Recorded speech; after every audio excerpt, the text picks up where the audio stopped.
I know I already reviewed this film, but I want to go back to it, if for no other reason than to keep this in canon with my other reviews of Stone's work. When Oliver Stone first got involved with this film, it was supposed to be a light-hearted action film, something like True Romance, something easy to make after the long, sweeping production of Heaven and Earth. It was a story of two serial killers pursued by a journalist looking for a story, written by none other than Quentin Tarantino. Stone, however, realized that he had a lot more to say than he initially planned, and with the help of some other writers, he edited the script to focus on the two killers while creating a new level of depth that the film previously didn't have. Inspired by Arthur Penn's Bonnie and Clyde, as well as the extensive media coverage of the O.J. Simpson trials, Stone's take on Natural Born Killers was a satire that examined the new, TV-obsessed 90s culture that desensitized a generation to violence and gore.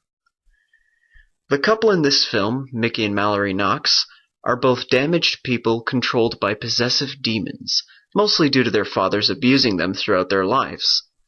Mallory becomes utterly dependent on Mickey, who starts to take their relationship for granted as the movie goes on. He also allows his demons to take control of him, leading him to become more and more violent with less remorse. We also see flashbacks to when these wounded people found each other, featuring legendary comedian Rodney Dangerfield as the leering, abusive father of Mallory. These flashback scenes work amazingly well. They make wonderful use of dramatic and comedic irony.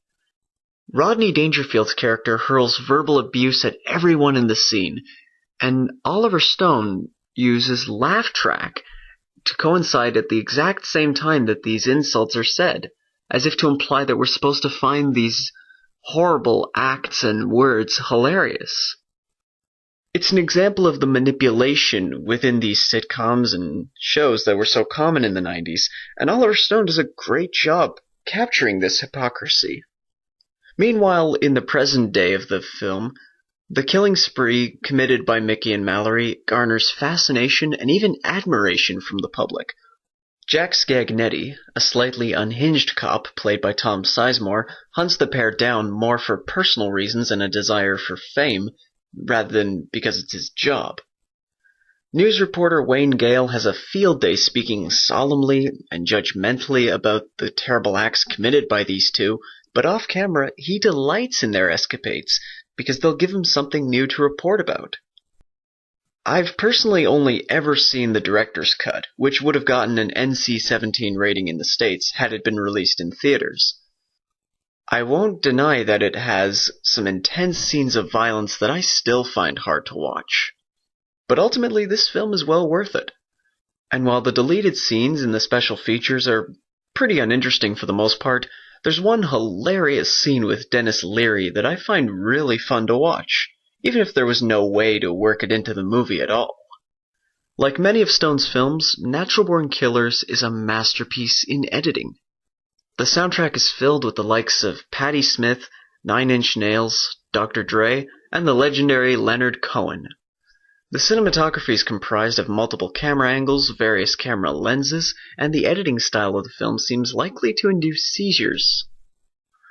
There was a huge backlash against this film, with people accusing the filmmakers of making a movie that supposedly inspired youths to commit terrible acts of violence. While many could reasonably point out flaws in that argument, the issue was such that Stone was actually put on trial. The prosecution insisted that Stone, having made the film, should be held accountable for the effects his movie had on people. This was a serious case because if Stone hadn't won the case, it would have forever changed the ideas of censorship in the United States. The film, being a satire, cheerfully shoots hyperbolically for the moon. Like many of Oliver Stone's films, the production history has been awash with stories of chaos and crazy inspiration. There are many rumors that Stone was heavily inspired by drug use while making the film, and I can definitely believe it. It's also worth noting that the scenes in the maximum security prison feature dozens of extras that really were locked up for committing horrible crimes. And considering what happens in the film and what the extras were required to do, it's a miracle that there wasn't a huge disaster or something. Stone also kept up the manic atmosphere by blasting African tribal music on the set, allowing nobody to lose that edge that they had in front of the camera. But the film isn't as disorganized as some people have labeled it. The cutaways have a meaning to them if you look closely enough, and of course the messages are hammered in with gusto. To be honest, I don't think a single one of the main cast in this film has ever been so goddamn crazy as they are in this movie, and it's almost addictive to watch their hyperbolic performances. Woody Harrelson and Juliette Lewis give my favorite of their performances. Both embody their characters so completely that it's hard to look at them the same way afterwards. Robert Downey Jr. is absolutely hilarious as the eccentric Aussie media figure Wayne Gale. Russell Means plays a small role in the form of a hermit that recognizes the demons that possess Mickey and Mallory, and he attempts to help them. On the other side of the scale, Rodney Dangerfield is disturbing and disgusting as Mallory's abusive father. Tom Sizemore is dangerous and over the edge as Jack Scagnetti, and Tommy Lee Jones plays the absolutely insane force of nature that is Warden McCluskey. Every second that Jones is on screen, he steals the show from everyone else, though they certainly all do their best. And if you look closely, you can also see cameos by Edie McClurg, Jared Harris, and Adrian Brody. Natural Born Killers is a film so manic that it's sometimes difficult to see the satirical messages under the surface. Quentin Tarantino reportedly hated what Stone did with his original story, but frankly, I think putting Stone in the director's chair was the best thing that ever happened to this project. It led to Stone making one of his most explosive films.